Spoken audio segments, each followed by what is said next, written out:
Sziasztok, Várhelyi Zoltán Pál vagyok, a Arsensisnek a vívója, oktatója, körülbelül 15 éve hemázok, tudom, ez soknak tűnik, de hogy nem olyan sok.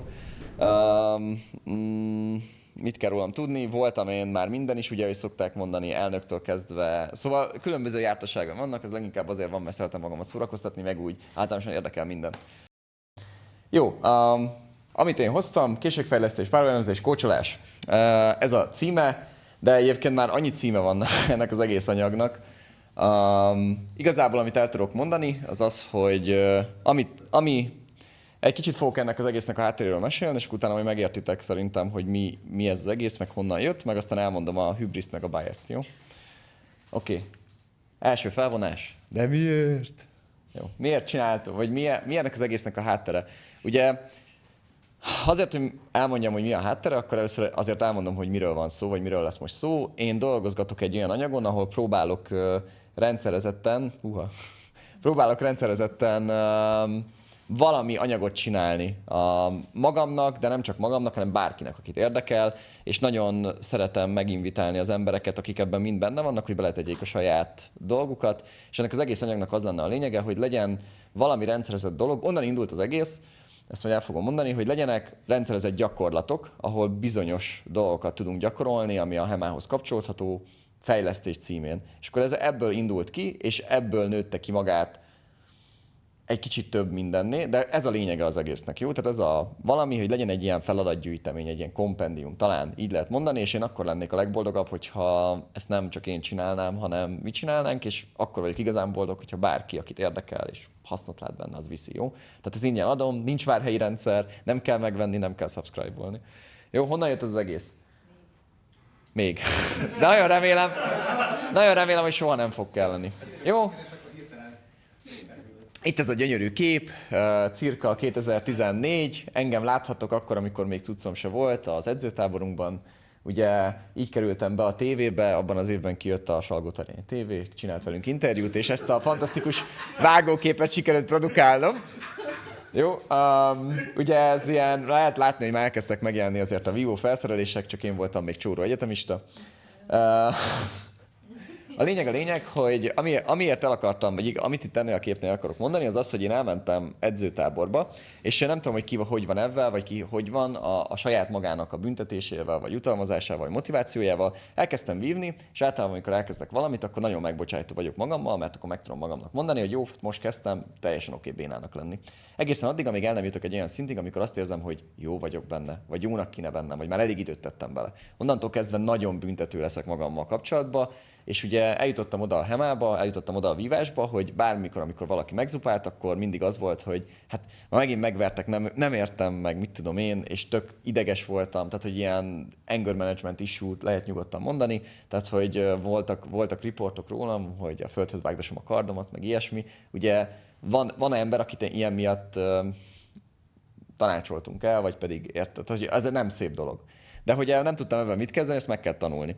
És a lényeg, hogy elmentem ebbe az edzőtáborba, és volt egy workshop arról, hogy figyú, az volt a címe, hogy vívás elemzés, hogy hogyan legyél jobb vívó, vagy valami ilyesmi. Elmentem, és akkor így megvilágosodtam, hogy mindig azt mondtam, hogy nem vagyok elég jó, meg ilyesmi, de hogy sosem tettem fel a kérdést, hogy miért nem vagyok elég jó.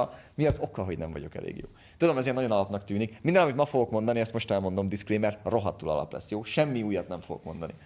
Oké, semmi nem az enyém, jó? Én ilyen mindenhonnan lopó ember vagyok.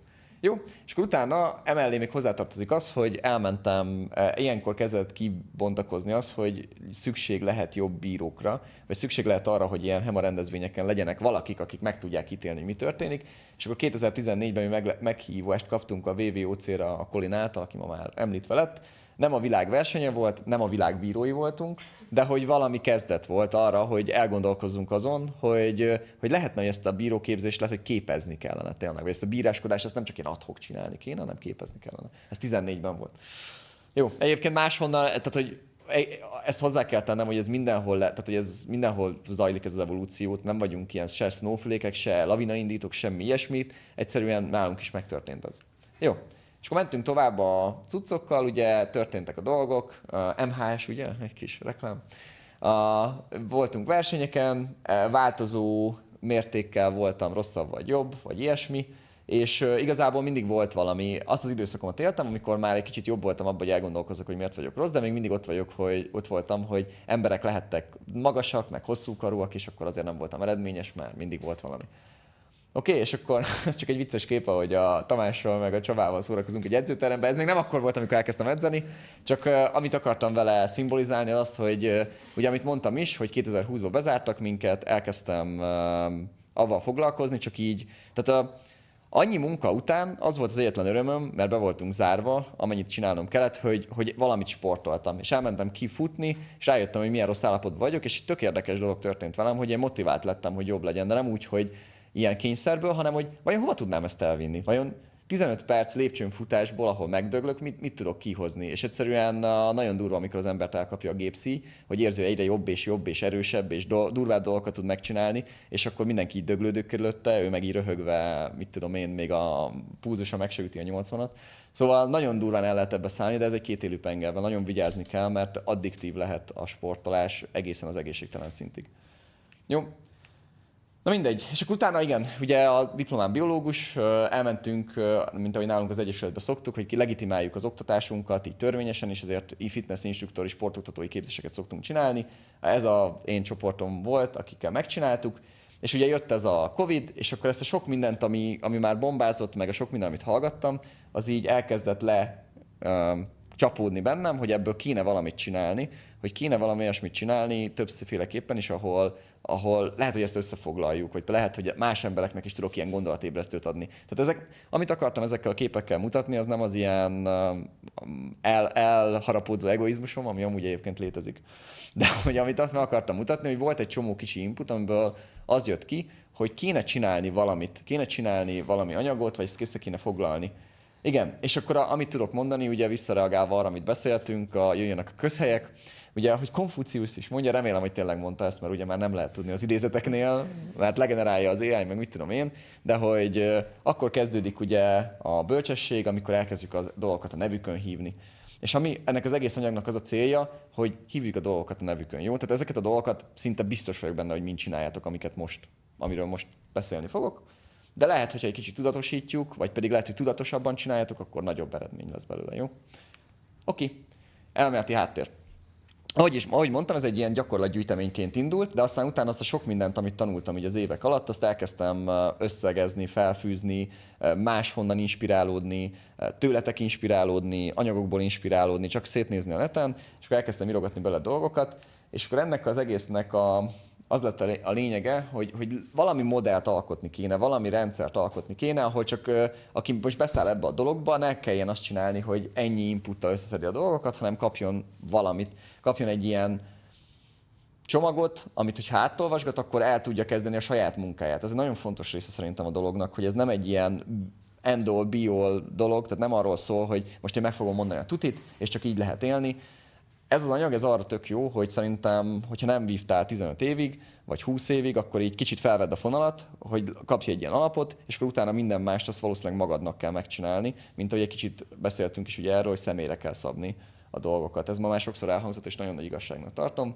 És amit még próbáltam csinálni, hogy a sporttudománynak a nomenklatúráját, meg termjeit belehozni ebbe az egészbe, csak azért, hogy a leírásnak legyen tehát, hogy be tudjuk ezt helyettesíteni, vagy be tudjuk ezt a mozgásokkal kapcsolatos ilyen leíró tudományokba valahogy ágyazni ezt a dolgot, jó? Oké.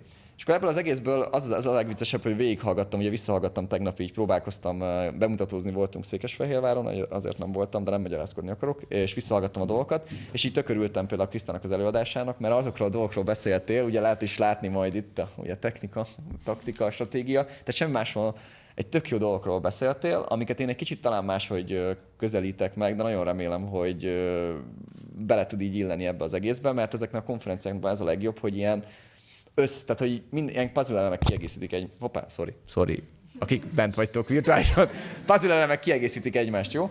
És én igazából az anyagomnak, amikor az elméleti hátteréről gondolkoztam, akkor ezt a piramist tudtam így felrajzolni, megint csak semmi újdonság, ahol azt gondolom, hogy ennek az egésznek az alján van egy ilyen készséges adottság, én mindjárt beszélek arról, hogy miért különítek el két dolgot, ott van a technika, a taktika és a stratégia. És ugye így épülnek ezek egymásra, és nem csak egymásra épülnek, tehát hogy ez ugye nem tudok 4 dimenzióban rajzolni, szerintem senki, de hogy a lényeg az az, hogy nem csak egymásra épülnek, hanem folyamatos oda-vissza hatással vannak egymásra. De hogy megpróbáltam azért őket egy kicsit így különvenni. Ugye az első része az a készség és az adottság. Ugye azért beszélek két dolgokról, mert tehát próbáltam azt elválasztani az egészet, hogy vannak adottságaink. Az adottságainkat én az adottság alatt ebben az anyagban azt értem, amit örökölsz. Azon, hogy milyen magas vagyok, azt nem tudok változtatni. Hogy milyen hosszú a kezem, lehet, hogy tudok rajta változtatni csúnya műtétekkel, de hogy inkább ne próbáljátok meg, jó? Ugye vannak ilyen, nem mondom el, milyen nagyobbító műtétek, az esetek 2/3 befélelnek, én nagyon csúnya ilyen posztoperatív nemi szerveket láttam. Egy ilyen műtét után ne próbáljátok ki, jó? Ez a... Meg végtagot is így van, ugye a South Parkban itt van az idevágó, hogy lehetsz még magas, kosaras. Ugye? Nem, tovább nem mondom. 2025, tovább nem mondom. Igen, tehát nagyon sok mindent lehet. Csontokat lehet ugye ilyen távtartókkal nyújtani, de vagy vegyük azt, hogy ez van. Igen, az olyan sportoknak szól, és nem is jó egyébként, ugye nyilván csökkented az integritását a szervezetednek, viszont, tehát hogy nagyon sok olyan emberrel találkozok, tehát ezek azok a dolgok, amiket nem tudsz változtatni. Sajnos így van, viszont az a jó hírem van, hogy van neked a genetikád, az ad neked egy range-et, oké? Tehát ad hogy is mondjam, egy ilyen ettől eddig történhetnek dolgokat. Oké, a genetikai határokat ad neked, és a környezet, tehát az, hogy mi történik, ugye ennél bonyolultabb a dolog, nagyon sok mindenről beszélhetünk, a drifttől kezdve meg ilyesmi, kérem a kollégákat, hogy nézzék el az egyszerűsítést, de van a környezet, és a környezet fog neked kialakítani jellegeket, oké? És ez azért nagyon fontos szerintem, mert tök mindegy, hogy mivel jössz be a vívásba, lehet, hogy te pont olyan mioszati mutáns vagy, hogy nem kell csinálnod semmit, mint a Bolinak, csak hamburgert zabálni, és mégis 3-szög felső tested van, Boni. De lehet, hogy olyan vagy, mint én, hogy ha elengeded magad, akkor el leszel engedve, ha meg nem engeded el magad, akkor meg nem leszel elengedve. Tehát, hogy valakinek aktívan kell edzeni, ugye különbözőek vagyunk. Viszont nagyon fontos szerintem, hogy tudd azt, hogy mik az alapjaid, és azt is tudod, hogy hogyan tud ezeket körbejátszani, és ezért nagyon fontos a készségek, mert a készségeket lehet fejleszteni. És a készségeket érdemes is fejleszteni, és a készségeket úgy kell fejleszteni, hogy amiből jó vagy, abból még jobbá tenni, ami meg gyenge vagy, azokkal meg tudatosan élni, és vagy counterölni, tehát hogy vagy valahogy ellensúlyozni, vagy másra próbálkozni, vagy másra fókuszálni. Minden esetre ezeket lehet fejleszteni. Jó? Technika. Ugye a technika a mi esetünkben nagyon egyszerű. Ugye szerencsére leírták, úgyhogy ha nagyon szigorúan a Hemánál maradok, jó? Már úgy értem, hogy nagyon-nagyon-nagyon szigorúan. Azt, amit ma Hemának nevezünk, és tök örülök ennek, az nem csak ez, oké? De hogy technikánk az van, oké? De a technikát kétféleképpen is értelmezhetjük, és ugye többféleképpen is értelmezhetjük. Ugye én próbáltam leírni, hogy mire jó a technika. A technika az, amikor van egy probléma, azt meg akarod érteni, és valami így akarsz, valami orvosságot akarsz találni. Ehhez mi kell? Fel kell ismerned, hogy mi a probléma. Időben fel kell ismerned, hogy mi a probléma, ugye ez vívásban különösen fontos. A megfelelő időzítéssel kell ennek a problémának a megoldását alkalmaznod, és helyesen kell alkalmaznod. Ugye ennél mehetnénk részletesebbek, és most nagyon pongyula voltam, de ez a lényeg szerintem. És nagyon fontos, hogy szemléljük a technikát. És nagyon fontos az, hogy hogyan tanulunk meg egy technikát. Ugye a Hemában, hogy megtanulunk egy rendszert, és akkor azt mondjuk, hogy én készen vagyok ebben a rendszerben, ebben jövök, vagy pedig problémacentrikusak vagyunk, mindenhonnan kivesszük azt, ami nekünk kell, vagy ami nekünk jó, vagy ami egy problémát megold, és akkor ezekkel dolgozunk. Erről majd kicsit beszélünk a következő lépésnél. Igen, és akkor ugye itt a technikával kapcsolatban, vagy a technikával kapcsolatban én igazából technika alatt ebben az egészben alapvetően azt értem, hogy mondjuk nekünk az egy technika, hogy firferzetszen. Oké, van egy probléma, és van rá a megoldás, a firferzetszen, az megold egy problémát, bizonyos szituációkat. Taktika. Ugye erről volt tegnap tök jó az előadásod, visszahallgattam, úgyhogy erre a részben már nem is kell nagyon belemennem. Ugye ez a nagyon egyszerű része, van ez a taktikai kör, az lehet bonyolult. Tehát ugye mindenből van egy ilyen egyszerűsített modell, mindenből van a modellek ugye arra törekednek, hogy minél jobban leírják a valóságot, de az a kérdés, hogy mi az a szint, ami után már vesztünk, mert hogy nincs értelme. Tehát nagyon bonyolultan leírjuk a valóságot, de nem értjük meg a valóságot. Ugye a modellek azért abban segítenek nekünk, hogy a kicsi emberi agyunkkal fel tudjuk a valóságot dolgozni és fogni. Igen.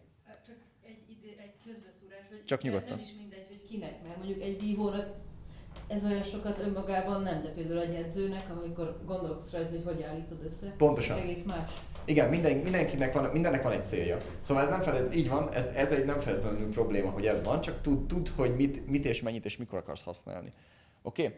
Én most a taktika alatt egyébként egészen pontosan inkább valami ilyesmit értek, oké? Tehát ilyen fákat, ugye erről ma már volt szó, arról azt értem, hogy van egy szituáció, mondjuk az, hogy párbaj, és akkor abban történnek dolgok, és akkor a dolgokra adok egy választ, jön egy ellenválasz, arra megint adok egy választ, arra megint jön egy ellenválasz, és az addig megy, amíg valaki, attól függ, hogy mi a párbajnak a célja, meg nem hal, vagy pedig valaki nem veszít. Maradjunk a modern Hevánál, amíg meg nem nyered a párbajt, vagy el nem veszed a párbajt, vagy nagyon csúnyán döntetlen lesz az 5.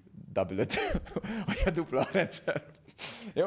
Szóval, de a lényeg az, hogy körülbelül erről van szó, és itt is, amire fel akarom hívni a figyelmet, hogy ugye itt van ennek egy ilyen egyszerű verziója, egyébként az Fiore, az AI csinálta nekem, nem vállalok semmit se felelősséget, csak kellett egy kép, és nincsenek jó képeim, mert Árontól nem kértem el sajnos. Az AI-ját csináltam egy bonyolultabbat is, megkértem, hogy hé figyú, ezt le tudod nekem ilyen szupi bonyolultan is, és akkor letudta. Ami szerintem nagyon fontos, hogy ugye adódik egy probléma, felismerem, hogy mi a probléma, kiválasztom azt, hogy technikák közül mit választok, vagy pedig taktikát választok. Ugye a taktika itt már azt jelenti, hogy több technikám van ugyanarra a problémára, eldöntöm, hogy mit választok, illetve az történik, hogy erre kapok egy választ, és akkor megint kell választanom. Tehát, hogy ez ugye a választásoknak, az egyedi választásoknak vagy az egy pontja, ahol mindent csinálhatsz, vagy pedig az, hogy egy egyedi választásban után fog következni még egy választás.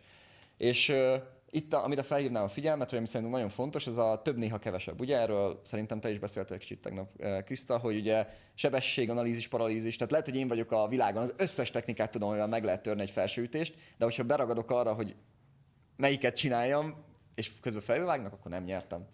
Tehát nincs értelme. Úgyhogy elképzelhető, hogy tehát, hogy van ugye ez az optimális szintű technikatudás, az, hogy mennyi technikát tudok ahhoz, hogy optimálisan tudjam használni, hogy ne legyen analízis-panalízisom. Oké? És hogy mi a cél? Ugye erről pedig már mondtad is, hogy mi a cél, hogy a repertoáromat fitoktassam, és azt mondjam, hogy én vagyok a világ legkirályabb hemacsávója megint, vagy pedig azt mondjam, hogy hatékony legyek. Oké? Tehát hogy mérem azt, hogy én amit csinálok, jól csinálok, az a kérdés, hogy mi a cél. Hogyha az a cél, hogy megnyerjem a párbajt, akkor hatékonynak kell lenni. Hogyha az a cél, hogy nagyon szépen díjazzák azt, amit csinálok, az ilyen show fighting, akkor meg a repertoáromnak valószínűleg a nagysága. Oké? Ugye ugyanez van az edzéseknél, amiről szintén ma már beszéltünk, el kell döntened, hogy mire gyúrsz. El kell döntened, hogy mi a cél. Mindent nem lehet, valamire lehet fókuszálni. Jó, stratégia. És akkor a stratégiát megint nagyon-nagyon sokféleképpen lehet értelmezni. Ugye tovább léphetünk egyel, és mondhatjuk azt, hogy a stratégia, ugye ez a sliders, hogy minden lehetséges univerzum, minden lehetséges kimenetele, big brain, mega brain move, ugye, hogy én már előre eldöntöm, hogy majd az lesz, hogy így kikényszerítem, és ő ezt fogja csinálni, és én azt csinálom rá, és ő ezt fogja. 5 lépés előre gondolkodok, 4D-sak, ugye? Egyébként én ezt nagyon szeretem a vívásban, csak szerintem, hogyha úgy mész be a tapasztalat, ha úgy mész be egy tornán, egy ilyen fightba, hogy így odaugrasz, én ezt fogom vele csinálni, akkor kimozgatom, visszajövök, feltvököm, süt, akkor körülbelül a második dolognál nem azt csinálja az ellenfeled, amit előre elterveztél, és akkor jó, pofán szúrnak, vége. Jó? Úgyhogy ez a gigabrain hozzáállás szerintem a stratégiában nagyon nem jó, és erről szintén beszélt Kriszta, hanem ugye ezt a mostani provoszton alkottuk meg, hogy másszunk le a fáról, ugye vannak a fán élő őseink, és másszunk le a fáról, és legyünk ez az emelkedett, gondolkodó valaki, csoda, és ne az ösztöneinkre hallgassunk csak. Ez nekem nagyon tetszett, egyébként András Bálint ezt szerintem trademarkolta ezt a dolgot. Ezzel én azt akarom ezzel alatt érteni, hogy szerintem a stratégiának egy nagyon egyszerű dolognak kell lenni. Tehát annak kell lenni, hogy amikor bemész, egy ilyen hozzáállást választasz, egy ilyen stance-et választasz, oké, hogy én most mit akarok csinálni. Ott van az ellenfelem, agresszív leszek, vagy defenzív leszek. Távolságba kerülő leszek, tehát olyan, aki távolságba közel akar menni mondjuk, mert krigelni akarok, távolságtartó leszek, mindig távolról vívok, piszkálom a kezeit.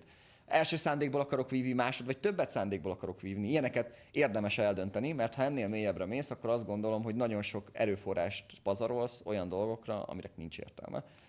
És ezt még sorolhatnám, de hogy az a lényeg, hogy én a stratégia alatt nagyon egyszerű, inkább ilyen mindsetet értek, és szerintem inkább ilyen mindsetekbe érdemes gondolkodni, mert minden más egy fightban hátráltatni fog téged, túl gondolod az egészet, és ennek általában a vége csúnya veszteség.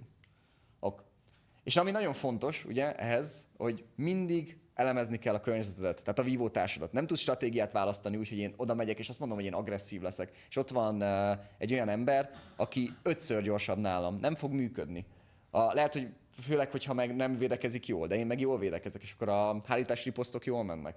Tudni kell adaptálódni. Ez a legfontosabb szerintem a stratégiában, hogyha eldöntöd, hogy te mindig ezt fogod csinálni, biztos, hogy veszteni fogsz. Tehát ha nem, az adaptáció a legfontosabb dolog, amit kell csinálnod a stratégiát tekintve. Több az kevesebb, ugye ezt megbeszéltük. Fontos szerep van abba, amit coachingnak hívunk. Ugye erről lehet majd beszélni, hogy mi az vagy mi nem. Kicsit később fogok róla beszélni, kitérek rá. Igen. És részei az egyéb tényezők is. Idő, víváshoz önismeret. És itt nagyon fontos dolgok jönnek be, ugye? Tehát, hogy ismered a szabályrendszert, tudod-e, hogy mik a szabályrendszerekben, és ez most tudom, csúnya leszek, de hogy tudod-e, hogy a szabályrendszerek hogyan működnek, hogy mi az a rész, amire figyelned kell. Hogy például a másik az arra törekszik, hogy ha elmegy egy ponttal, és olyan a szabályrendszer, akkor kiduplázzon odáig, hogy az ő előnyére jusson, tehát hogy bekerüljetek egy hirtelen halálizéba. 2-szer vesztettem így döntőt mostanában. Jó, úgyhogy nagyon fontos, hogy lehetsz te a világ legjobb fej embere, megint a kérdés a cél. Mert nem is az a legjobb fej, mert ez nem rossz, ez meg a másik. Tehát ne tegyünk előjelet. Itt nincs morális al vagy föl, vannak a szabályok, és amíg megfelelsz a szabályoknak, addig azon a versenyen vagy, és pont. És nincs vita. Hogyha a másik kihasználja a szabályokat, lehet mondani, hogy irgum-burgum, ezek voltak a szabályok. Ugyanannyi esélyed volt adaptálni magadat, mint a másikat, és erre nagyon figyelni kell, hogy az egyéb tényezőket. És az önismeret nagyon fontos része, hogy mentálisan éppen hol vagy. Oké, majd mi történik, ebben is tud egyébként majd segíteni, esetleg, hogyha jól csináljuk ezt a coaching dolgot, vagy ha csináljuk. Jó. Oké, harmadik felvonás, készségfejlesztés. Ugye eljutottunk a gyakorlati részig, ezt csak azért mondom el, hogy ezeket leírom az anyagba, inkább azért, hogy legyen egy ilyen aha élmény annak, aki még soha nem foglalkozott vele. Ez a 90%-ótoknak ilyen business as usual volt szerintem. Egy kicsit még azért beszélnék arról, hogy ugye ez csak inkább, nem akarok nagyon mélyen ebbe belemenni, de ilyen dolgokról már beszéltünk. Az egyik az, hogy szerintem nem lehetsz eredményes vívó, hogyha nem teszel bele az edzéseken kívül edzést. Ez azért nagyon fontos, mert ugye elmész és technikákat tanulsz, és akkor igazából a technikai részt tudod lefedni egy átlag HEMA edzésen, minden más neked kell odapakolni, erről ma már beszéltünk. Nem mondom azt, hogy semennyire nem lehetsz eredményes vívó, megint csak függ a testettől, meg arról, hogy mi, de hogy szerintem, ha jobb akarsz lenni magadhoz képest, ami szerintem az egyik legjobb fokmérő, hogy magamhoz képest hova fejlődök, vagy hova deevolválódok, akkor mindenképpen kell ebben foglalkoznod. Amit én mondok, ugye, hogy van a szokásos, ugye, aki foglalkozik ilyen sporttudománnyal, ugye van a erő, gyorsaság, állóképesség háromszögünk, ugye, ami a kondicionális képességeknek hívjuk őket, és ugye vannak átmenetek, ezt látjátok is. Én azt gondolom, hogy az egyik legfontosabb dolog, amit nekünk a vívásban kell fejlesztenünk, azok a különböző gyorsasági formák. Oké, ez tök érdekes lesz, mert ugye meg a VAV-val szemben álló koordináció. A gyorsasági formák közül ugye reakcióidő, aciklikus mozdulás vagy mozdulati gyorsaság, ami azt jelenti, hogy ugye van a ciklikus mozgás, tehát hogyha mondjuk hosszú vagy rövid távfutó vagy, akkor nyilván jól kell tudni sprintelni. Vagy ha gátugró vagy, jól kell tudnod gátugrani. Nekünk nem ezt kell jól tudni, nekünk azt kell jól tudni, hogy hogyan tudunk egy váratlan szituációra gyorsan reagálni.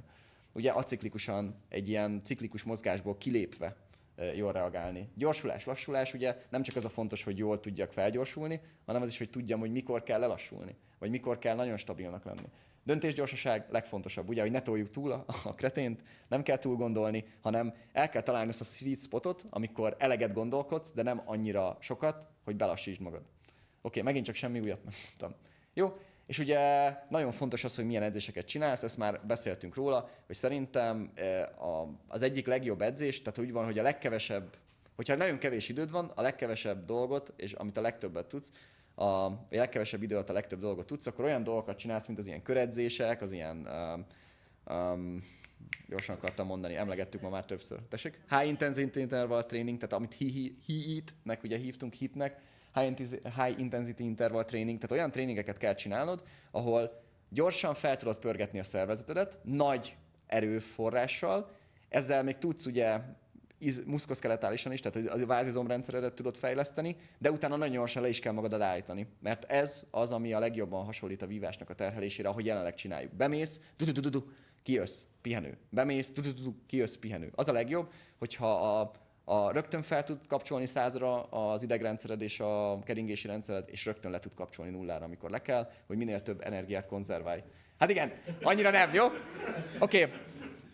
Rögtön lekapcsolni nullához, minden tiszteletem tegnap a buhurtosoké, akik 35 fokban kiálltak egymásra, és az 1 perc végén lekapcsoltak nullára, de nem az ő hibájuk, tehát aki ezt a szervező ezt csinálta, ő nem gondolta át, hogy 40 kg páncélban, gambezonban, két ember 3x1 percig egymást csépeli a napon, 35 fokban, az nem egészséges. Jó? Igen, legyünk okosak, ugye ezt is hallottuk ma már, ne öljük meg magunkat. Jó. Nem fogok végigmenni az összes koordinációs képességen, de hogy nagyon fontosak számunkra a koordinációs képességek. Oké? Egyensúlyozás, téri tájékozódás, reakció és reagálási idő, gyorsasági koordináció, kinesztézia. A kinesztézia az ugye az ilyen mozgásérzékelés, és akkor itt ki is emelném, ugye nagyon-nagyon fontos, én nagyon-nagyon egyre fontosabbnak tartom, minél többet vívok, a Sentimento di Ferro, a fülen, de az érzés, az érzésnek az erejét. Nagyon fontos információ, nagyon gyors információ, gyorsabb, mint a látásfeldolgozásod, gyorsabb, mint a legtöbb idegrendszeret, hogy érezd azt, hogy mennyi nyomást kap a kardod, vagy mennyit adsz, és hozzá tudod kötni a reflexíveidet, hogy bizonyos nyomásra gyenge technikák, követő technikákat csinálok, bizonyos nyomásra erős technikákat csinálok, hogyha ebbe bele akarsz menni. Úgyhogy én a propriocepciót egyre fontosabbnak és fontosabbnak gondolok minden máshoz képest egyébként, de ez saját személyes vélemény, jó? Ja igen, én még egy dolgot akartam mondani, ezt elfelejtettem még az elején a Konfuciusnál, hogy azért hoztam ezeket, vagy azért is hoztam ezeket a dolgokat, hogy challenge-eljetek meg challenge-eljük meg egymást, mert szerintem úgy fogunk tudni előre jutni, oké? Tehát, hogy bárkinek meghallgatom szívesen a véleményét, és nagyon szívesen bele is építem, hogy az anyag egy ilyen jobb cucc legyen a végén. Jó? Összekapcsolási és átállási sebesség, ugye erről is már beszéltem. Nagyon fontos azt szerintem, hogy fluidak legyünk. Néha egyébként avval is tudunk meglepetést okozni a másiknak, ha darabosak vagyunk, csak nem mindegy, hogy direkt törünk tempót, vagy véletlen. Mert az egyik irányított folyamat, a másik meg... Jó? Igen. Differenciáló irányítóképesség. Az pedig az, hogy nagyon fontos az, hogy ugye kontrollban tartsd magad a vívás mozgás formája során. Ugye ez egy páros mozgás, és te szeretnél kontrollban maradni. Én nem hallottam még olyan vívó tradícióról, ami nem arról szólna, hogy tudom én irányítani a párbajt. De ha van, akkor mutassátok meg, és... Jó, és akkor eljutottunk a gyakorlati részig. Nem akarok nagyon-nagyon mélyen mindenbe belemenni, mert erről van egy anyag, és szerintem ez inkább egy edzésen néz neki jól, de azért, mivel ez egy gyakorlati, vagy gyakorlatra szánt anyag, egy gyűjtemény, ahogy mondtam, hogy feladatgyűjtemény, azért idehoztam pár dolgot. Ugye van nekünk ez az úgynevezett kesztyűs játékunk, ez mindenkinél más, megint csak minden, ami itt van, semmi nem, nagyon-nagyon kevés dolog ebből szerintem, de lehet, hogy semmi nem saját találmány, hanem minden összeszedtem, vagy más sportokból, vagy vívásból, vagy más embertől, stb. Ez olyan szintig igaz egyébként, hogy most elmentem a szervekhez a Sword and Balkan című dologra, és elmentem a Guy Windsornak a workshopjára az enyém előtt, és kiderült, hogy a Guy Windsor az azt tanítja mondjuk 30 év, amit én kitaláltam. 2, úgyhogy ilyenkor az ember az egy kicsit úgy, hogy jobb körülnézni a piacon egyébként ilyen szempontból, de hogy nagyon sok mindenben egyetértünk egyébként, meg hogy nyilván egyetértünk, mármint úgy értem, hogy én hogy jövök ahhoz, hogy egy Guy Windsor szintű embernek bármit is 30 év tapasztalata után, de egyébként ez se egy jó hozzáállás. Tehát az ember... Neked 2 perc kellett, neki 30 év. Igen, De hogy inkább az, hogy 30 éve. De hogy oké, kesztyűs játék, tehát tényleg gyakorlat. Ugye, aki szokott edzeni nálunk, de szerintem máshol is nagyon egyszerű. Fogsz 2 kesztyűt, felállítod a másik vívót, mondod nekik, hogy vívótávolságban legyenek, és akkor elkezded vezetni a vívódat. Ugye lépsz különböző irányokba, vezeted a térben, és néha kitartod az egyik kesztyűt. Tessék? Nem, jó lesz így szerintem. Tehát vezeted a vívódat, és amikor kiteszed a kesztyűdet, nem hülye helyre, nem ide tesszük, meg nem ide tesszük, hanem értelmes helyre, akkor elvárod tőle, hogy minél hamarabb ugye csináljon egy kitörést, csináljon egy reakciót rá, oké? Tehát ez a nagyon jó. Ugye ezek a gyakorlatok, amiket próbáltam, azt próbáltam csinálni, hogy le tudjunk izolálni bizonyos képességeket, oké? Tehát készségfejlesztés, bizonyos készségeket. Ezért ezek a gyakorlatok nem jók mindenre, meg nem mindig tökéletesek, meg néha ilyen tehát hogy ilyen megerőszakoltak, de próbáltam azt, hogy ha egy-egy dolgot akarsz javítani, mert abból rossz vagy, akkor olyan gyakorlatokat gyűjtsek össze, ami arra jó. Ez szerintem nagyon jó a reakcióidőre, a felismerésre, erre a reakció gyorsaságnak a gyakorlására, hogy valami történik a látóteremben, és hogyan tudok oda csinálni valamit. Oké? Ennek vannak különböző szintjei, van, amikor csak simán kitartunk egy kesztyűt, és csak ki kell törni. Van egy olyan szintje, amikor már az van, hogy ki kell törni a kesztyűt, el kell érinteni a kesztyűt, és a másik 1 másodperccel később vissza fog ütni. Az azért nagyon fontos szerintem, mert tudjuk azt gyakorolni, hogy van egy nyílás, bemegyek, és kijövök. biztonságosan. Tehát tudom, hogy honnan fog jönni a vissza. Oké. Jó, a felső ütések párbaja, ez is egy ilyen elég érdekes játék. Itt azt mondjuk az embereknek, hogy csak felső ütéseket lehet, jobbat és balt, és úgy képzeld el az ütésedet, mint hogyha egy ilyen felhúzós mesterlövész puska lenne, hogy ütsz egyet, akkor mindig vissza kell jönnie felső állásba a kardonnak, mielőtt újra mehetsz. És adsz nekik pár pontot, ugye mindig van egy ilyen sikerkritérium, az tök jó, mert ugye motiválja az embereket, adsz nekik pár pontot, de ezek a sikerkritériumok itt tényleg csak ennyi. Tehát mindig mondjátok az embereknek, hogy ne legyenek túl vérgőzősek, jó? Nem az a lényeg, hogy nyerj, az a lényeg, hogy legyen motivációt, hogy csináld a gyakorlatot. És ennek az lenne a lényege, hogy az emberek, igen, és nagyon fontos, nem védekezhetsz karddal. Oké? Tehát megint ez egy megerőszakolása a rendszernek. Az a lényeg, hogy úgy el tud találni a másikat, vagy ki tud számolni azokat a tempókat, hogyha ő rosszkor indít el egy támadást, akkor hogyan tudsz azt, amíg neki előkészíti a következőt, ebbe a zónába beleütni, vagy ebbe beletámadni, vagy jókor ugye felismerni, hogy neked most ott van egy lehetőség, hogy rosszkor indított támadás. Ez egy évnek a nagy felismerés volt, én pontosan ezt játszottam a srácokkal, csak top felső, és hogyha beletámad vagy karddal véd, akkor veszted. Igen. Semmilyen más gyakorlat nem volt, ami ennyire gyorsan jutott volna a lábmunkájukat, és egy ilyen intrinsic right of way megértésüket. Igen, azért mondom, hogy ezek olyan dolgok, amik ilyen, szerintem mindenki, aki csinált ilyet és elgondolkozik, az rá fog jönni, jó? Tehát, hogy nem kell... De hogy ilyen szempontból meg jó, tehát hogy ez pont ez a célom, hogy összegyűjtsük, és én szeretném is majd, tehát hogy ennek van egy linkje, bárki elérheti, bárki kommentálhatja, bárki hozzátehet, és bárki használhatja, jó? Ezt oda ki lesz téve, ahova szeretnétek, jó? Jó, oké, csak nem akarom elvinni nagyon az időt. Rengeteg ilyen gyakorlat van, a távolságból való kiugrás és visszalépés az igazából arra van, hogy tudd, hogy mikor kell elhagyni a vívóteret, és vagy mikor kell hagyni a megfelelő ideális zónát víváshoz, és mikor kell visszajönni. Szúrás gyakorlása, nem tudunk szerintem eleget szúrás gyakorolni, oké? Nagyon fontos az, hogy az ember, amikor hogy megtanulja azt a mozdulatot, hogy úgy készítem elő a szúrást, hogy eljutatom a kardomat egy olyan pontba, ahonnan a szúrás mindig sikeres lesz. Tehát, hogy egy olyan fix állapotba el tudjam juttatni a kardomat, tök mindegy, hogy hol van az neked, ahonnan tudod azt, hogy mi fog történni, és nem csak így szurkálsz össze-vissza hülye állásokból. Jó, gyorsított ütés, ez egy ilyen maradvány, oké? A gyorsított ütés csak arról szól, hogy nem mindig a lábbal indítunk előbb, és utána a karddal, hanem azt gyakoroljuk, hogy mi van akkor, hogyha a kard indul, és közben indul a láb, vagy a kard indul, és utána indul a láb. Ezzel megtévesztve az ellenfelünket, jó? Ez most csak egy ilyen ragadványnév. Oké, a esés-felkelés gyakorlás szerintem mindig hasznos. 3-4 ütés kombinációk, megalkotása és védése. Ez azért nagyon fontos, mert én is egyetértek, nem tudom, hogy ki mondta ma, de hogy rohadtul keveset védekezünk. Tehát, hogy szerintem jó belekényszeríteni az embereket védekezésekbe. És igenis a hárítási riposztoknak az előkészítését kell gyakorolnunk, mert nagyon gyakran csak csapjuk egymást. El akarjuk érni a másikat, de nem gondolkozunk védekezésben. Igen.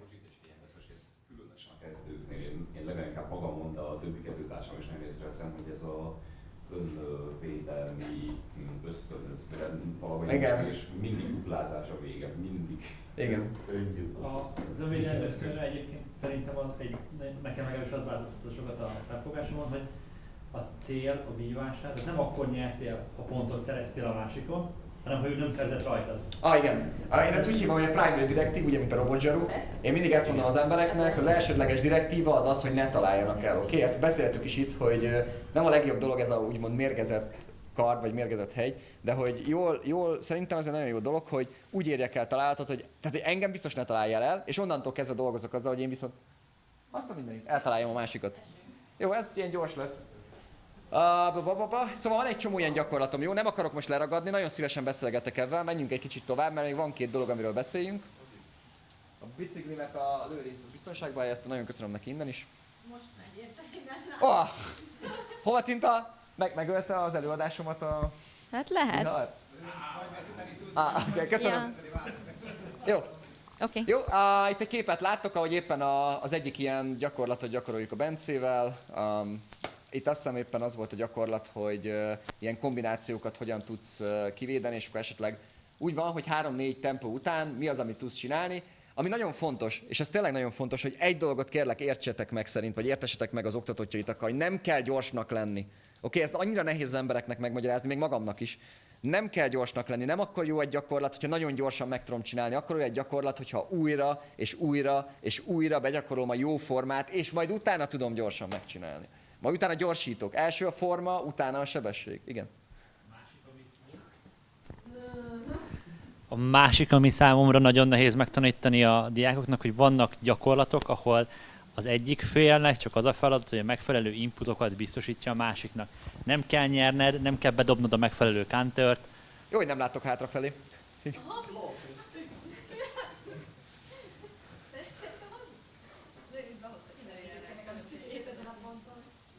It's okay. Szóval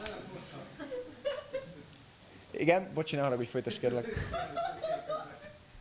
Szóval az, hogy megértetni, hogy vannak olyan feladatok, hogy a legtöbb feladatnál nem az a feladat az egyik félnek, hogy ő nyerjen, vagy ő mit csináljon, hanem hogy végigvezesse a másikat egy feladatsoron. Igen. Az jó, hogyha így le tudjuk a kérdést is ilyen szeminárium jelleggel? Igen. Igen, tök jó így. Igen. Csak hogy hát igazából erre azért el kell nézni egy kicsit keletre, ott az uketori rendszere a gyakorlásnak nagyjából ez így működik, hogy van egy kijelölt ember, akit kiteszel gyakorlónak az adott gyakorlatba, és a másiknak a maximális feladata, hogy segítsen. Mi amúgy ezt nagyon jól implementáltuk a mi rendszerünkbe, tehát hogy nálunk azért, mit tudom én, a 2,5 órás edzésből egy 20 perc gyakorlat, az ilyen jellegű együttműködés, hogy segítsd a másik munkáját, és az legyen a célja, hogy ő fejlődjön. Oké, így Egy annyit csak, hogy így ez a gyorsan csinálva, hogy mindig próbálom mondani, hogy nem akkor lesz gyors a gyakorlat, ha próbálod gyorsan csinálni, hanem ha szépen folyamatos, igazából sokkal effektívebb és gyorsabb lesz, mint hogyha kapkodni próbálsz, mert akkor csak beleakadsz, csak a hiba van belőle, míg ha szépen úgymond folyamatosan, de lassabban, akkor gyorsabb lesz maga a technikai kivitelezés is aztán. Kriszta, és utána volt Bence. Előbb voltál te, Kriszta. Máshoz akarok hozzászólni. Oké. Hát, hogy ez amit mondtok itt, hogy valaki, aki végigvezeti egy gyakorlaton az embereket, ugye ez a gyakorlatilag erre vannak a vívó edzők, akik magasan képzettek abban, hogy mind összeállítsák, leadják. Tehát gyakorlatilag a vívó technikának az inverzét, de közben formálja is a vívót egyénileg arra, hogy mit tanítok neki. De gyakorlatilag ezt hívják vívó edzősködésnek, amit most mondtok, de nálunk ugye pont ezért, mert ilyen, ahogy te is mondtad, hogy vannak ilyen vívó edzők, akik ugye ezt tanulják, meg ezzel foglalkoznak, ezért szuboptimális az, hogy egy másik vívót rakjak oda, akinek az a dolga, hogy a jó vívó technikát csinálja, nem pedig a fordítottját, és ezért ez itt szétválik a vívásban. De ez abszolút ugyanaz az elv. A másik, amire még eszembe jutott valami mondat, de nem teljesen fedi, amit mondtál, hogy oké, az egy nagyon jó hozzászólás, hogy lassan, szeparálva, szétszedve kell gyakorolni, és később gyorsul fel. A gyorsaságnak a másik aspektusa az, hogy ahhoz, hogy te gyorsan és ritmust tudjál vinni, ritmusváltást tudjál vinni egy gyakorlatba, ahhoz sokszor az a megfelelő hozzáállás, hogy én lassabban és nyugodtabban kezdem, mert onnan tudok felgyorsulni. És ha meg az ember rögtön fölkapcsol végsebességre, akkor onnan gyakorlatilag lassulni lehet, csak ami a vívás meg gyakorlatilag ez ellentétes mozgással, vagy ilyesmi. Abszolút. Na jó, csak ennyi. Jó, még itt volt 2-3. Utána lehet az, hogy ezt még megbeszéljük, és akkor utána még tovább megyek, aztán gyorsan próbálom befejezni. Igen. Én szívesen kérdezek a végén is, mert nekem egy ilyen ehhez kapcsolódó általánosabb inkább. Az is lehet, hogy akkor Persze, természetesen. A Shaolinba egyébként azt mondják, hogy ha nem tudod lassan, akkor gyorsan sem megy. Az egyik dolog, a másik dolog a zenei oktatásban ugyanez van. És igen, ott is ugyanezt mondják, tehát hogy pont a dobosoknál teljesen alap, tehát hogyha nem tudod gyorsan, akkor le kell lassítani, és rohadtul lassan tartani azt a tempót, és aztán azt felgyorsítani. A lehető legrosszabb dolog, amit tehetsz, egy rosszul berögzött forma. Nincs, annál pusztítóbb nincs. Mert nagyon nehéz kinevelni, és mást, ha egyáltalán ki lehet. A Krisztinóra egy picit reagoljak. Ez tök jó kivitelezhető, hogyha kevés a oktatóknak a száma, hogy olyan emberek olyanak ott, akik már pontosan tudják a technikát, viszont hogyha bejön mondjuk egy 10 kezdő, és van rá 2 oktató, úgy nagyon nehéz, és épp ezért előnyös szerintem mindjárt az elején úgy oktatni, hogy leosztódnak a szerepek. Persze a szerepeket cserélgetik, szóval mindig van egy vezető és egy vezetett a pároson belül, és akkor lényegében megtanulja ezt is, hogy oké, ez nem csak arról szól, hogy én drága embertársaimnak szétverem a fejét, hanem ez arról szól, hogy bizonyos technikát tanulunk is. És volt egy másik dolog, egy pillanatot kérdezik csak. Hogy igazából erre megvannak a megfelelő módszerek a vívásoktatásban, vannak csoportos gyakorlatok, de eléggé limitált, hogy mi az, amit egy partnerrel, egy vívó partnerrel meg tudsz csinálni, meg mi az, amit egy edzővel meg tudsz csinálni. De a tanítványok száma az nem probléma azzal sem, hogy egy edző van, vagy 2 edző van, mert úgy építik föl az oktatást, hogy megoldják 60 emberrel is. Tehát működik. Tehát megvannak a megfelelő módszerek a megfelelő szintre. Oké. Jó, oké, 2 slide, az 2 téma, de adjatok nekem, figyeljetek, nagyon jó vagyok ebben, már járok tudományos konferenciákra, 10 perc alatt kell megoldani a dolgokat. Szóval inkább elmondok 2 fontos, igen tudom, de ugye már lemondjam a felét. 2 nagyon fontos, taktikai és stratégiai fejlesztés, jó? Ezt inkább csak így hívom, de 2 nagyon fontos ilyen technikát, ilyen nagy technikai repertoár halmazt hozok, megint csak semmi újdonság. Az elsőt azt mi úgy hívjuk, hogy víváselemzés. Ahogy mondtam nektek, ez az, ami a legtöbbet fejlesztett kezdőként rajta, ami adott egy mindsetet, oké? És ezt javaslom mindenkinek, úgy szoktam mondani, hogy legyen egy ilyen subprocess, egy rendszer, ami folyamatosan azt kérdezi tőled, amikor bementél egy párbajba, hogy mit rontottam el, vagy mit csináltam jól. És ennek egy nagyon jó része, hogy tudjad fejleszteni, és nagyon-nagyon jó része, hogy tudjuk a bírói állományunkat fejleszteni szerintem, amit úgy hívunk, hogy víváselemzés. Ilyenkor azt csinálod, hogy fogod a vívókat, összerakod őket egy pakban, egy vagy több kintál, de inkább egy, párbajoznak, tök mindegy milyen szabályrendszer ellen, csak legyenek célok, lesz egy nyertes, egy vesztes, és akkor utána elmondja a vesztes, hogy mi történt, elmondja a nyertes, hogy mi történt, elmondja a külső szemlélő, hogy mi történt. És nagyon-nagyon fontos szerintem ebben a témában az az, hogy honnan indulsz. Indítsd onnan, hogy nagyon alap dolgokra figyeljél. Távolság jó volt-e, alapállások jók voltak, mi volt a mozgás, ki volt a domináns, ki volt az agresszív, ki kezdeményezett, ilyenek.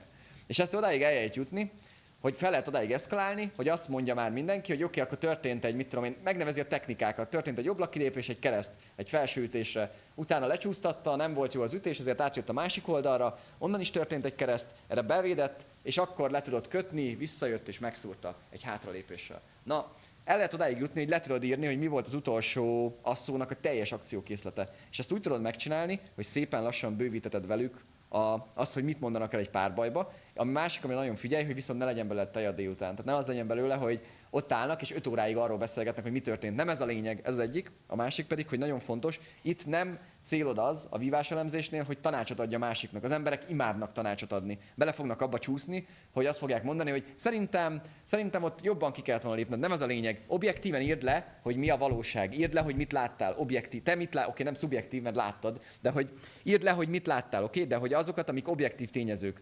Távolság jó volt-e, ki volt a kezdeményezőbb, milyen technika történt. Ezekkel nem lehet vitatkozni, úgymond, hogyha felvennéd egy kamerával. Oké? Nagyon fontos, ami szerintem nagyon jó a víváselemzés, utána forgatod az embereket, cserélgeted az embereket, ami nagyon fontos benne, hogy a hiba okának a feltárása, hogyha bementek egy olyan részbe, vagy ilyenek, hibák fontossági sorrendbe való tanítása, egyszerre való hibajavítás, ez akkor jön be, amikor már az alapot tudják, oké? Tehát, hogy legyen meg az alap, tehát hogy rájön rá a szemük a vívásra. Tudják magukat és a környezetüket adekvátan elemezni, és utána már hibát javíthatnak, mert annál rosszabb nincs, mint hogyha valaki belekontárkodik a másik cuccába rögtön az elején, hogy szerintem gyorsabbnak kéne lenned. Lehet, hogy abszolút nem ez a problémája. Ahogy mondta a Kriszta is, ezért van ott az edző, hogy ő már látja. Ti azért vagytok ott, amikor víváselemeztek, hogy a saját processzorotokat bővítsétek, hogy mennyit képes befogadni a vívó akciókból. És ez nagyon fontos vívóként, ez nagyon fontos bíróként, a véleményem szerint. Jó? Ilyen víváselemzést lehet látni, kívül nézik a kollégák, ők ott vívnak, és akkor utána elmondják, hogy mi történt. Jó? Jó? Igen, van videó is, amit most az érdeklődés hiányában, vagy az idő hiányában szerintem nem fogunk végignézni. Sok. Jó? Ugye itt lehet látni versenyen is, bíráskodást akartam szemléltetni, ez most volt a Budapest Blade Brawl, nagyon szép szó, versenyen, ahol éppen bíráskodom, és szerintem nekem nagyon sokat segített az a mentalitás, hogy így vívom a párbajaimat. A bíráskodásban is. Coaching. A coaching, amit így csúfolunk, coaching 1 perc van, remélem sikerülni fog, nagyon hasonlít ehhez, annyi a különbség, hogy csapatban vannak, párbajoznak egyet, mind a kettő kap egy coachot, vagy egy embert, legalább egy ember kell hozzá kint megint, de az a legjobb, ha kettő van, és utána párbajoznak egyet, és kívülről a coach mond nekik valamit. És utána visszamennek és párbajoznak még egyet. Mi az, amit lemondhat? A legnagyobb hiba, olyan dolog, amit soha nem csinál. Tehát kiterelheted őket. Oké, elsősorban szerintem a coaching arra a legjobb, hogy az embereknek egy hibájára felhívd a figyelmet, és adj neki egy esélyt, hogy javítsa gyakorlatban. És azért is nagyon jó, hogy azt tud gyakorolni, hogy amikor ott te kint állsz coachként egy versenyen, akkor jó tanácsot tudj röviden adni a másiknak. Tehát, hogy el tud neki mondani, hogy mi a szitu, úgy, hogy ő ne összezavarodjon, és még többet ártsál neki. Ezért a jó coachingolás, az szerintem csak egy előjele van, tehát vagy tilts, vagy támogass. Rövid legyen, egyszerű és lényegre törő, amit meg lehet érteni. Tehát ne csináljál neki egy 5 oldalas stratégiát. A legnagyobb stratégiai hibára koncentráljon, egyre leginkább, maximum párra, de inkább egyre. Mozdítsa ki a vívót a beszűkült állapotából. Nagyon gyakori, hogy versenyen bekerülünk ebbe a megyek és ugyanazt csinálom, lökt ki belőle. Már avval is sokat segítesz neki, ha nem is mondasz semmit. Lehet törött lemez jellegű, akár minden körben ugyanazt elmondhatod neki, ha nem csinálja, és az segít neki. Oké? És fel kell mérnünk, hogy nagyon fontos, mért fel, hogy árt-e vagy használ. Ami azt jelenti, hogy ha azt látod, hogy árt, tehát hogy mondasz neki valamit és rosszabbul csinálja, akkor inkább mondd neki azt, hogy figyelj, nyugodj le, vegyél 2 levegőt és gondold át. Ez legyen az összcoaching. Igen. Zen, jó? De a coaching, amikor nem vívó szituációban csinálod, hanem gyakorlatként, tehát ezt megcsinálod, hogy összeállítod őket, adsz melléjük egy coachot, akkor arra is nagyon jó, hogy a vívódat kimozdítsd a kényelmi zónájából. Mert ez a másik, hogy ragaszkodunk a kényelmi zónánkhoz. Ha én egy távolsági vívó vagyok, nem fogok bemenni, ha csak nem nagyon rákényszerítenek. A coaching azért jó, mert azt fogja nekem mondani a coach, hogy most menjél be creekbe. És muszáj leszek magamat kipróbálni. És általában kiderül, hogy valami olyan van, amit nem is gondoltam, hogy meg tudok csinálni, vagy így meg tudok csinálni, és vagy gyakorolsz valamit, amiből gyengébb vagy, de fel tudják ellent használni. Jó? Kicsit pörgettem a végét, ebből van egy nagyon nagy anyag, mindenkivel nagyon szívesen beszélgetek bármiről, és ahogy mondtam, kössetek bele. Attól lesz jobb ez a cucc, jó? Kössetek bele, írjatok hozzá, kommentáljátok. Én ezt megkaptam a provosztoktól, megkérdezhetitek a Rékát, hogy a Réka az ízekre szedte. Nagyon örültem neki, mert volt mivel dolgoznom a témát. Jó? Úgyhogy csináljátok ezt. Nagyon szépen köszönöm a figyelmet, jövőbeli dolgot. Szeretném tovább is jobban csinálni, és remélem nem rájönni arra, hogy ezt már más megcsinálta tovább is jobban. Jó? Irodalomjegyzék. És szeretném megköszönni a provosztedzésre járóknak, meg annak a sok mindenkinek, aki ott rengeteg élő vagy pedig írásos visszajelzéssel látta eddig az anyagot.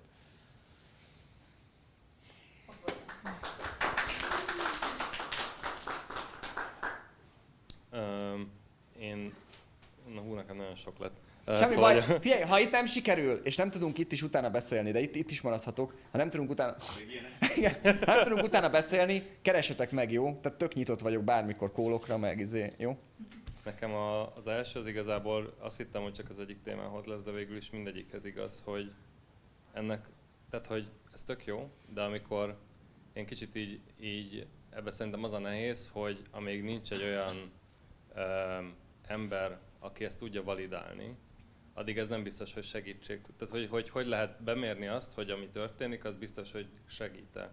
Ez most így példakép, hogy van egy saját példa, volt egy vívásom, én életem vívása volt, tök büszke voltam magamra, aztán valaki elemezte, és így álltam, hogy Jézusom, hogy hívhatok ilyen szarul? És tudod, így mert igaza volt, és nem az volt, hogy így... és nem az volt, tehát, hogy egyszerűen magamnak nem tudtam felmérni azt, hogy ami történik, az nem jó, és kellett egy ember, aki szakszerűen meg tudta ítélni, hogy itt ez rossz történt. És lehet, hogy például egy harmadik ember még jobban, de az is lehet, hogy például olyan tanácsokat adott volna, amik soha nem működtek volna, vagy pedig... És hogy ezt hogy lehet így belőni, és ez igazából ez igaz arra is, hogy például ha kitalálok gyakorlatokat, ami készségfejlesztők, azt hogy lehet validálni, hogy ezek tényleg fejlesztik azt az adott készséget, és tényleg jobb lesz. Mert ugye gondolom, hogy ponton igazából az érzetre megy, de gondolom, hogy próbálod magadat validálni is, hogy működik, amit csinálsz, hogy erre van-e valami megfogható jó módszer.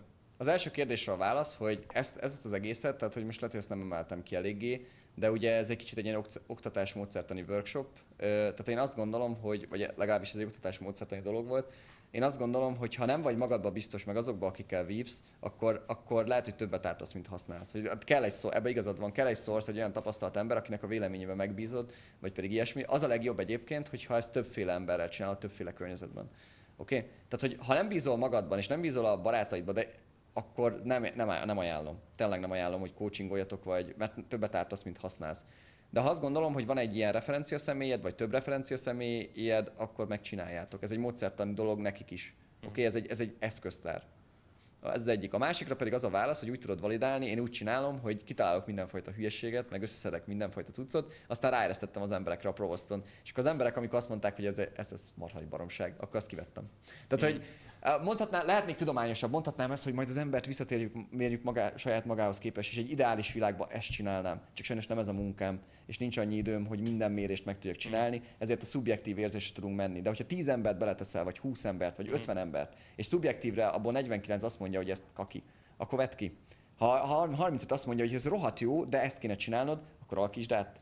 Hogyha azt mondják, hát ez zseniális, tartsd meg. Ez volt a stratégiám, volt, ami kikerült, volt, ami bekerült. De akkor ehhez is igazából kell egy közeg, ahol már tapasztalt. Igen, az a mákom, hogy a rendelkezésemre áll, mint ilyen kis játszó, egy Provost, meg 350 fős egyesül. Na és sok kérdésem volt, és letudtam egyel, szóval... Jó, de majd beszélünk, jó? Nyugodtan. Nekem itt erre a coachingra, meg a víváselemzésre, kell egy harmadik fő, aki meg tudja nézni objektíven, videóelemzés. Igen, kihagytam, jaj de jó vagy, köszönöm szépen, kihagytam, annyira siettünk, hogy kihagytam a víváselemzésnél a videó, nagyon fontos. És azért volt bent a videó, csak elfelejtettem, mert hajtottam, hogy meg akartam mutatni, hogy mi is ezt csináljuk. Vedd föl magad, és valakivel elemezd ki később. Egyébként erre volt egy félt kísérlet, ez az én hibám volt, a Provostokat összetereltem, mondtam, hogy videót elemzünk, aztán szétfolyt az egész egy ilyen YouTube-os marháskodásba, azért mert egy nagyon hosszú nap után ütött be az egész, és nem terveztem meg az alkalmat, és elcsesztem. Jó? Egyébként ebből érdemes tanulni az ilyenekből, hogyha valamit elcseszel, akkor tudod, hogy legközelebb hogy ne csináld. És azt nagyon elcsesztem, de hogy ez lenne a lényeg, hogy megnézitek ezeket a videókat, és igenis egy kicsit ízre kapjátok a másikat. Nem az a lényeg, hogy megszégyenítsd, nem az a lényeg, hogy cucc, hanem objektív, tehát ezt mindig el szoktam mondani, az nem visszajelzés, hogy ratyi vagy, abból nem tudsz fejlődni. De tényleg, ebből nem tudsz fejlődni. Abból tudsz fejlődni, hogy azt mondod, hogy figyelj, a lábmunkád lassú, a lábmunkádon fejleszteni kell. Jó, ez nagyon fontos, ha bárki ilyet csinál, és az oktatótja azt mondja a másiknak, hogy hát te csak simán trotyi vagy, akkor mondd azt neki, hogy ez nagyon nem jó. Tehát próbál, mármint hogyha valószínűleg hallgatni fog, mert értelmes emberek járnak ide a legtöbb helyre, nekem ez a tapasztalatom. Tanítsd meg őket tehát úgy objektív, hogy konstruktív, konstruktív visszajelzéseket adni, mert lehet dolgozni.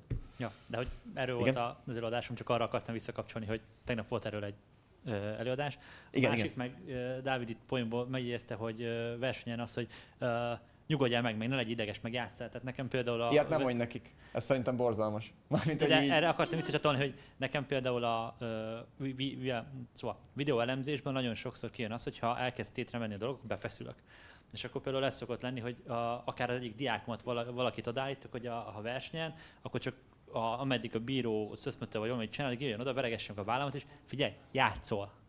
Igen. Nem versenyzel, játszol. Tehát hogy nekem erre van szükségem. Be kell lökni nekem a nyugi, amit 80 van minden versenyen az összes oktatóknak, hogy éppen látom, hogy így feszül be a közben. Akkor jó, figyelj, ha működik, jó. Én nekem a tapasztalataim azt mondják, hogy akkor a legjobb, hogyha egy célt teszek bele egyébként, ezt csak elmondanám még gyorsan. Tehát, hogy én például azt szoktam neki mondani, van egy ember, akivel ezt nagyon gyakran szoktam csinálni, nem akarom elmondani a nevét, mert nem adott rá engedélyt, de azt szoktam neki mondani, hogy figyelj, te nem így szoktál vívni. Tehát, hogy látod magadat? Nem így szoktál vívni. Gondolj bele, hogy mi a különbség. És egyébként működik. És nem úgy, hogy lecseszem, tehát ezt ilyen tök pozitívan, hogy én egészen így szoktam elmondani, hogy te ennél sokkal jobban szoktál vívni. Ez sokkal jobban te is érzed, nem?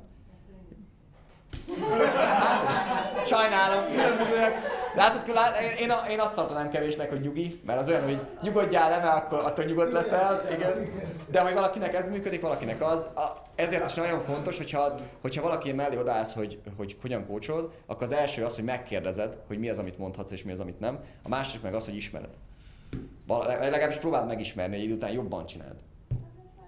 Az a két ember elmondja, amit szeretne, és utána... Sajnálom. Jó, nálam is. Ja, akkor én ezt gyorsan ledarálom. Vagy mi? Most Szóval gyorsan edarálom, egyrészt a videocoaching, tehát például most volt a táborunk, és akkor én éjfélkor, amikor már mindenki aludt, akkor elmentem, és aznap készült összes videót, mindet átnéztem mindenkiről, és akkor tudok releváns feedbacket adni a tábor végén az embernek. Mondtad azt, hogy ugye ott a agyalós csávonál volt az, hogy nem kell, na mindegy, ahhoz ott nem fog eszembe jutni, hogy pontosan hogy mondtad, de arra a válasz, hogy én tök jó dolgot tanultam, hogy minden technikát ismerni kell, de csak 5-10 technika legyen a sajátod. Azért kell ismerni minden technikát, mert akkor nem lepődsz meg az ellenfeleden. De nem kell bírnod azzal a tudással, hogy azt a technikát kiviteled, csak ismerned. Jó, és akkor érdekes volt, hogy amikor elkezdtél mondani, hogy érzés, a tapadás, az, hogy mikor, milyen az tök jó, csak mi van, hogyha nem tapad az ellenfél egyrészt, tehát nálunk például Szabjánál nem jellemző, hanem ott általában viszont ugyanaz a megérzés, és ebbe például ADHD az előny, van egy, amit viszont tanítható konkrétan, tehát hogy az, hogy te bekerülsz egy flow állapotba, amikor harcolsz, és igazából te beszélgetsz a másik emberrel, aki veled szembe van, és ez egy nagyon szép dolog a harcmészetben, mert én azért csinálom, mert ezt megtapasztaltam 11-2 évesen, hogy pontosan tudom, hogy mit fog csinálni a másik ember, mert belekerülök egy flow állapotba. Boni imádna, neki pont ilyen az elmélete. Ehhez nem kell összetapadnod a fegyverhez, hanem ez megy vizuális flowból is. Az a lényeg, hogy aztán kivitelezi a tested azokat a technikákat, amit idegizom memóriával beírsz. Jó, és akkor feltaláltam a spanyol viaszt szempontból, pedig érdekes ugye, hogy mondtad, hogy elmentél oda, és már 30 éve azt tanítja. Individuális oktatásban vagyunk, elmentem a Shaolin templomba, mert az volt a megérzésem, hogy ugyanazt csinálják a kínaiak majd 1500 éve. A Chan buddhizmus az a individuális oktatás gyakorlatilag, és ennyi. Köszönöm. Köszi. 2 kérdésem lenne, ami úgy teljesen még az elején, mielőtt még elkezdtünk itt random kérdezgetni, azelőtt megfogalmazódott. Meséltél a mindsetekről még az előadásodnak az elején. Most nekem a nagy kérdésem az lenne, hogy szerinted ezeket a mindseteket mennyire könnyű, vagy egyáltalán lehetséges-e váltani idővel? Szerintem igen. De saját tapasztalatból tudok beszélni, tehát hogy én onnan indultam ki, hogy béna vagyok, eljutottam odáig, hogy a másik miért jobb fizikailag. Stratégiailag gondolsz? Igen, szóval az agresszív, defenzív, igen. Első, második. Igen, a 2 dolgot is tudok mondani. Az egyik az, hogy én amikor elkezdtem, ahogy megy a vívói karrierem, amitől szabad vívok, én észreveszem magamon, hogy vannak időszakaim, ahol valahogy vívok, és ez egyébként tök érdekes, hogy kilépsz egy időszakból, belépsz egy másikba, és teljesen máshogy vívsz. Tehát, hogy máshogy vívok, mint ahogy, ha így vívnék magammal szemben, mondjuk az 5 évvel lévő magammal szemben, tök máshogy vívnék. Ez az egyik. A másik pedig azt tudom mondani, hogy szerintem most eljutsz egy idő után arra a szintre, de hogy ez nagyon sok idő szerintem. Változó ember, inkább azt mondom, emberre válogatja, de hogy ez időt igényel, az, hogy legyen már annyi tapasztalásod, és legyen már annyi repült órád, úgymond, hogy igenis tudd azt, hogy most kell váltanom, és váltani is tudjál. Tehát ez idő. És adjál magadnak, és legyél türelmes magaddal. Nem szabad türelmetlennek lenni. Türelmesen csinálni kell, és egy idő után kialakul. És nem szabad azt mondani, hogy nekem soha nem fog, mert szerintem az doom. Köszönöm, ez tökéletes válasz volt. Csak legyél türelmes magaddal, ez nagyon nehéz megbocsátani magunknak, hogy türelmes lenni, de legyünk. Szerintem többen vagyunk ezzel a szabadban. Igen, én is azt gondolom. A másik kérdésem az meg inkább egy ilyen specifikusabb, hogy szerinted, hogyha valaki termi edzést választ, akkor melyikek azok az izmok vagy izomcsoportok, amik a legjobban hozzásegítenek a víváshoz? Hogyha edzeni akarnára. Én biased vagyok, de én abból az iskolából jövök, és ez mindenkinek más. Meg mondom, tényleg nagyon embere válogatja, ugye ezt szerintem pont elmondtad jól előtt, hogy kísérletezni kell. Tehát, hogy mindenki nézd meg, hogy neked mi működik. Én mindent kipróbáltam, és ami a legnagyobb hatékonysággal volt a testemre, a legrövidebb idő alatt, vagy a legkevesebb idő és energiabefektetéssel azt választottam. Nekem a core edzések nagyon jól működnek, mert a core húzza magával a végtagjaimat. Tehát nagyon sokat plankingelek, nagyon sokat dinamikus és statikus plankingelek, nagyon sokat húzóckodok, meg ilyenek, mert úgy az a tapasztalatom, hogy ahogy a kórom edződik, nem tud a végtagom nem hozzáedződni, mert vannak kezeim és lábaim, és csak úgy tudom a kóromat megtartani, hogyha használom őket. Úgyhogy nekem főleg statikus és dinamikus core edzéseim vannak, amiknek a vége az, hogy mindenem jó. De hogy nem tudom, ahogy szokták mondani, redős a hátam. Tehát, hogy valószínűleg a hátizmaim nagyon rendben vannak. tehát a kórum. Meg az egyensúly, így van, mert ugye így van, amikor forogsz, tehát hogy az összes planknél azt csinálod, ahogy forogsz, váltasz, és akkor ugye én magamra tehát hogy súlymelénnyel dolgozok, végtagsúlyokkal dolgozok, tehát lényegében még azt is, nem csak azt tudod megtanulni a testedet, hogyan mozgass, hanem olyan súlyokat, amik ugye kívül esnek az erőkarodon, azokat is hogyan mozgass, miközben De szerintem ezt te csinálod nagyon jó előd, ahogy láttam a képeid alapján, mert csak ahogy áll a tested, tehát ahogy álltak az izmaid ezeken a képeken, láttam, hogy mennyire testtudatos vagy. Tehát, hogy ilyen szempontból, na ez lenyűgöző. Van pár ilyen ember, akit ismerek. Igen. Testtudatosság. Sorry, most már tudom, mindenen is túlmentem.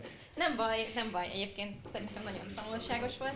Nagyon szépen köszönjük, Zoli. Igen. Szóval az anyag létezik, ezt mondom a digitális embereknek is. Az anyag létezik, és én nagyon örülnék, hogyha ránéznétek és beleírnátok kommenteket, gyakorlatokat, kipróbálnátok, csócsáljátok meg. Tehát az lesz, szerintem akkor lesz az a legjobb, hogyha ebből egy ilyen közösségi dolog lesz, és nem akarom semmilyen izét hozzákötni. Akinek tetszik, nyugodtan, akinek nem tetszik, tök megértem, de szerintem minél többen rágjuk, minél jobban, annál fajább lesz. Jó? Köszi. És az lenne a legjobb, hogyha lenne egy ilyen kompendium, amiből minél többen tudnánk dolgozni, ilyen cross hema, cross minden. Cross cut. Köszönjük, Zoli.